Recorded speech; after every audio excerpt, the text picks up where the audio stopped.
Romania ಪ್ರವಾಸದಲ್ಲಿರುವ ರಾಷ್ಟ್ರಪತಿ ದ್ರೌಪದಿ ಮುರ್ಮು ಬುಕಾರೆಸ್ಟ್ನಲ್ಲಿಂದು ಭಾರತೀಯ ಸಮುದಾಯವನ್ನು ಉದ್ದೇಶಿಸಿ ಮಾತನಾಡಿದರು. ಈ ವೇಳೆ ಅವರು ವಿಶ್ವದಾದ್ಯಂತ ರಾಷ್ಟ್ರಗಳೊಂದಿಗೆ ಭಾರತದಲ್ಲಿ ಬೆಳೆಯುತ್ತಿರುವ ಬಾಂಧವ್ಯದಲ್ಲಿ ಅಲ್ಲಿ ನೆಲೆಸಿರುವ ಭಾರತೀಯ ಸಮುದಾಯಗಳು ಪ್ರಮುಖ ಪಾತ್ರ ವಹಿಸುತ್ತವೆ.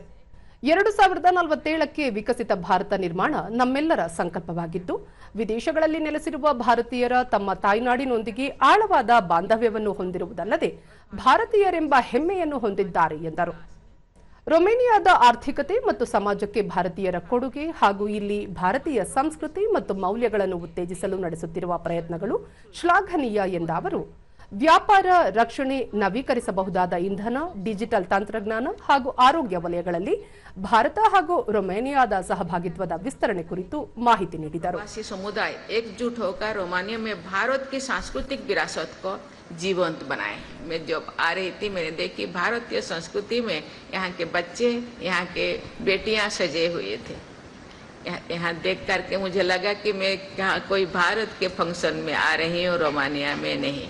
भारतीय IT engineering, scholars, researchers, health care professionals तथा विद्यार्थियों की नई पीढ़ी अब रोमानिया को अपना घर बना रहे हैं. रोमानिया की अर्थव्यवस्था और समाज में अपना योगदान तथा यहाँ भारतीय संस्कृति और मूल्यों के प्रसार के लिए आपके प्रयास आपको भारत का सच्चा प्रतिनिधि बनाते हैं.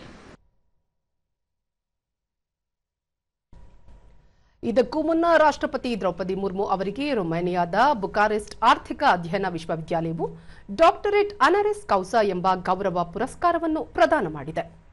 ವಿಶಿಷ್ಟ ಸಾರ್ವಜನಿಕ ಸೇವೆ, ಶಿಕ್ಷಣ ಮತ್ತು ಸಾಮಾಜಿಕ ಒಳಗೊಳ್ಳುವಿಕೆಯ ಬದ್ಧತೆಯನ್ನು ಗುರುತಿಸಿ ಭಾರತ ಮತ್ತು ರೊಮೇನಿಯಾ ಸಂಬಂಧಗಳನ್ನು ಬಲಪಡಿಸಲು ನೀಡಿದ ಕೊಡುಗೆಯನ್ನು ಪರಿಗಣಿಸಿ ಈ ಪ್ರಶಸ್ತಿಯನ್ನು ನೀಡಲಾಗಿದೆ.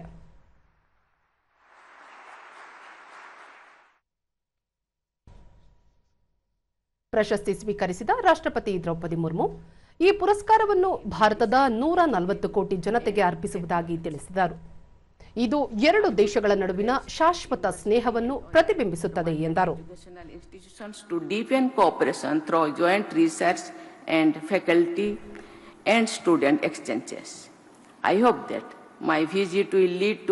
New academic partnerships and encourage more students and researchers from Romania to engage with India.